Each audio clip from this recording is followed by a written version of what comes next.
Hi hello welcome to Kiran TV news. Pawan Kalyan గారు ఏది చేసినా సెన్సేషనే మనకు తెలుసు. ముఖ్యంగా పవన్ కళ్యాణ్ గారి మీద ఏది పట్టుకున్నా కూడా కొంతమంది ఏడ్చే బ్యాచ్ అదే పనిలో ఉంటారు. ఎందుకంటే వాళ్ళకి పేటీఎంలో డబ్బులు పడితే దానికి న్యాయం చేయాలి కాబట్టి ఏదో ఒకటి మాట్లాడుతూ ఉంటారు. ఎంత మాట్లాడితే అంత డబ్బులు పడతాయి ఆయనకి. ఎంత ఆయన్ని ద్వేషిస్తే అన్ని డబ్బులు వాళ్ళకి వేస్తారు. అంత కమెంట్స్ చేస్తే వాళ్ళకి అన్ని పేటీఎం డబ్బులు పడతా ఉంటాయి. సో ఇలాంటి బ్యాచ్కి పవన్ కళ్యాణ్ గారు ఒక ఇలాంటి కంటెంట్ డెఫినెట్గా ఇస్తూ ఉంటారు. ఇంకా వాళ్ళకి పండగే పండగ అని చెప్పుకోవాలి.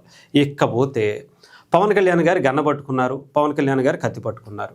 ఇదే వీళ్ళ గోల, ఇంతకు మించి వేరే ఏమీ లేదు. అసలు పవన్ కళ్యాణ్ గారి పేరు చెప్తే ఇది పోసేసుకుంటారు. కొంతమంది అయితే డైపర్ల మీద డైపర్లు మార్చేసుకుంటారు.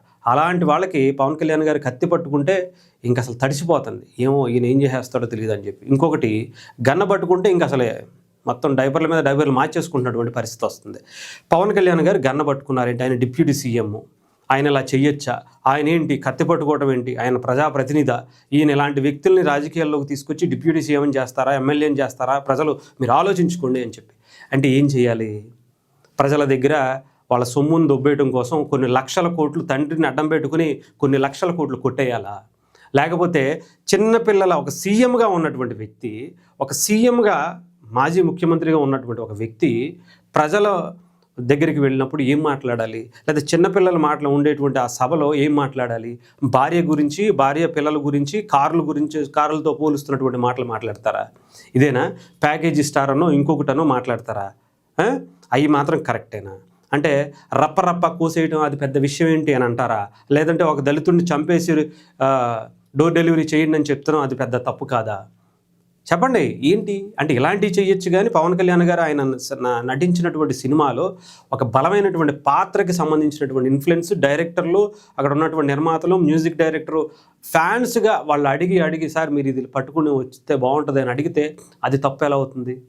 ఇది రియల్గా ఇక్కడ బయట తండ్రి అధికారాన్ని అడ్డం పెట్టుకుని కొన్ని వేల కోట్లు సంపాదించేయచ్చు, కొన్ని లక్షల కోట్లు మింగేసి చక్కగా ఎక్కడ బెంగళూరులోను, హైదరాబాద్లోను, తాడేపల్లిలోను, ఇడుపులపాయల్లోను, లండన్స్లోను మంచి బిల్డింగ్లు, ప్యాలెస్లు కట్టుకోవచ్చు.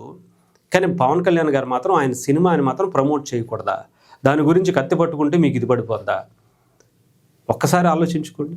నిజంగా మీరు మాట్లాడే ప్రతిసారి కూడా ప్రజలకి ఎలా దొరికిపోతున్నారంటే అలా దొరికిపోతున్నారు. ఇంకా ఇంతకన్నా మీరు దిగజారేమో అని అనుకున్న ప్రతిసారి దాన్ని అది తప్పు అనుకునేటువంటి పరిస్థితికి వస్తుంది. ఎందుకంటే డెఫినెట్గా ఇంకా దిగజారిపోతారు. పవన్ కళ్యాణ్ గారు ఎప్పుడు ఆయన గన్ను కాదు ఏదైనా పట్టుకుంటాడు. అవసరమైతే మీ పేక పట్టుకుని తీసుకొచ్చి చట్టం ముందు, ప్రజల ముందు నుంచోబెడతాడు. అందులో ఎటువంటి సందేహం లేదు.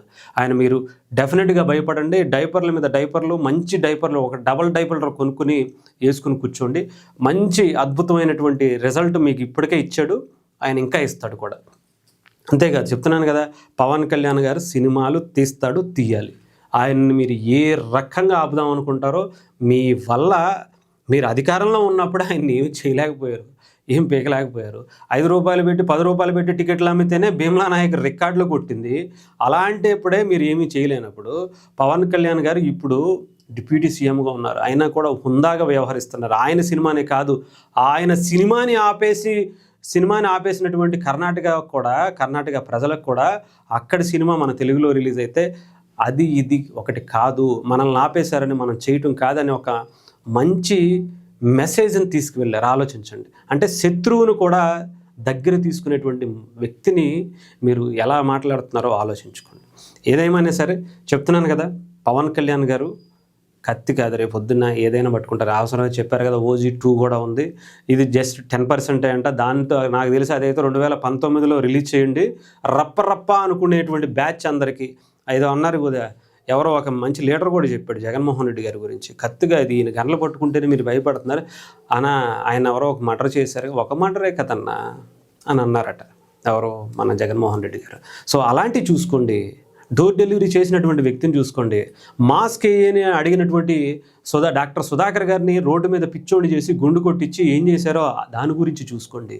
అంతేగాని పవన్ కళ్యాణ్ గారు ఆయన వాడినటువంటి సినిమాల్లో వాడినటువంటి గన్నని, కత్తిని పట్టుకుంటే భయపడడం కాదు. జగన్మోహన్ రెడ్డి లాంటి వ్యక్తి బయట సమాజంలో తిరిగితే ఎలాంటి ప్రమాదాలు జరిగాయో జరుగుతున్నాయో చేశాడో చూసుకోండి. తండ్రిని పక్కన పెడితే బాబాయిని గొడ్డల పోటులతో చంపేసినటువంటి వ్యక్తిని ఆయన వెనకాలేసుకుని తిరుగుతున్నటువంటి వ్యక్తి ఉన్నాడు.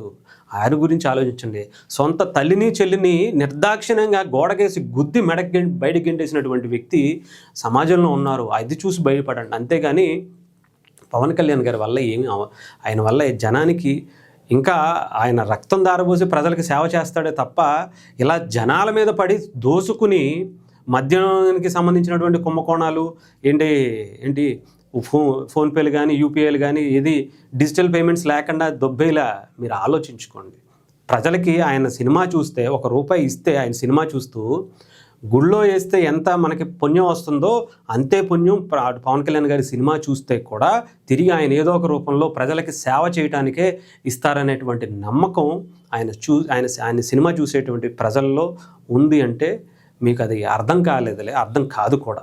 అర్థం కాకపోవడమే మంచిది. ఎందుకంటే మంచి చెడు అనేది క్లారిటీ కావాలి ప్రజలకు కూడా. ఏంటి అనేది ఒక క్లారిటీ తెలియాలి. అందుకోసమే మీరు అలాగే ఉండాలి, పవన్ కళ్యాణ్ గారు ఇలాగే ఉండాలి.